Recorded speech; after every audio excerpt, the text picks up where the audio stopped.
Nous sommes de retour sur le plateau de TV Finance pour cette édition du 14 juillet 2023. Merci beaucoup si vous nous rejoignez à l'instant et merci beaucoup pour votre fidélité. J'en profite pour vous souhaiter une excellente fête nationale et désormais, il est l'heure de retrouver Slimane Imora. Bonjour Slimane. Bonjour Louis-Antoine. Bonjour Slimane, merci beaucoup d'être avec nous ce matin. Je vous souhaite une très bonne fête du 14 juillet.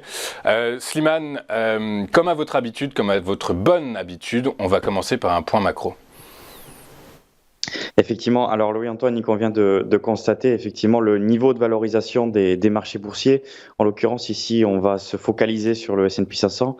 Alors, ce qu'il convient de noter sur cette année, c'est qu'effectivement, on a des ratios de valorisation qui montent malgré effectivement des bénéfices et des estimations de bénéfices, notamment pour 2023 et 2024, qui sont à la baisse.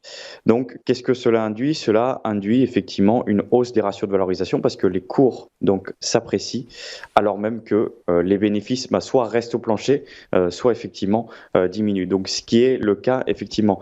Donc, c'est pour cela que je vous ai présenté ici ce scoring de valorisation.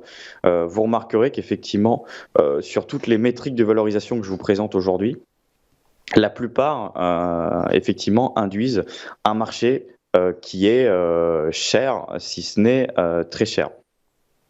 Effectivement, cher, très cher. Du coup, par la force des choses, vous nous incitez à la prudence, et ça, en quelque sorte, à la lecture de ces informations. Tout à fait, effectivement. Ok, merci pour ce premier point. On va basculer sur l'actualité de cette semaine, l'actualité d'avant-hier et d'hier.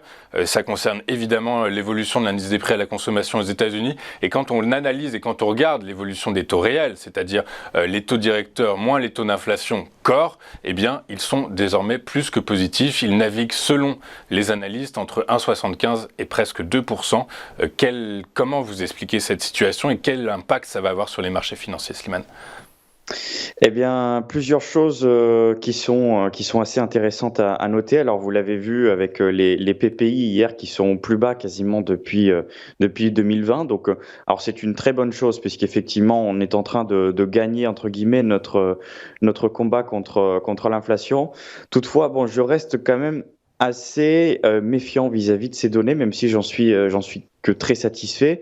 À l'heure actuelle, j'estime qu'effectivement, alors on a des taux réels qui commencent à redevenir positifs, effectivement, comme vous l'avez souligné.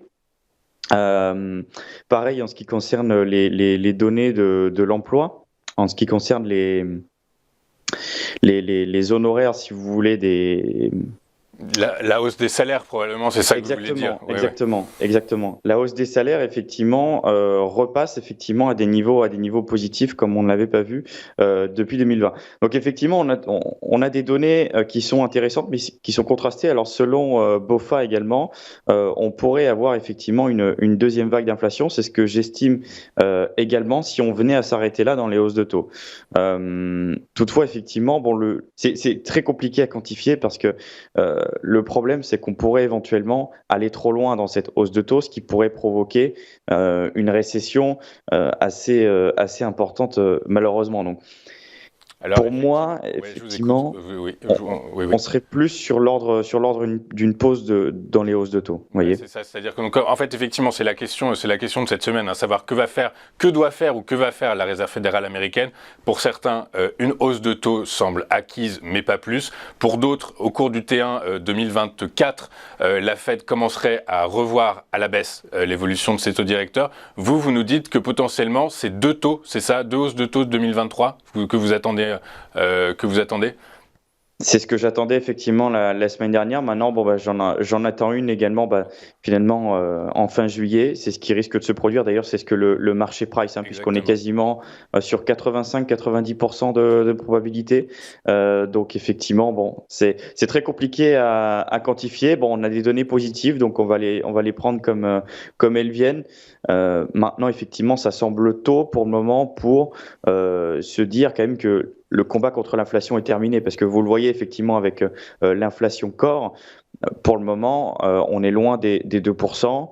Il y a encore du travail à faire en ce sens-là, vous voyez. Oui, c'est ça, on est à plus de 2 fois l'objectif de la Réserve fédérale américaine.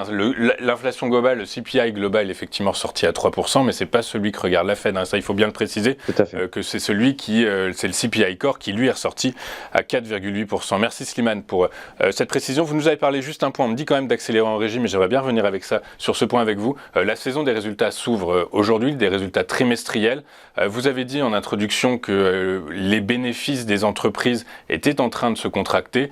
Vous pensez que ça va être la tendance de cette saison des résultats trimestriels?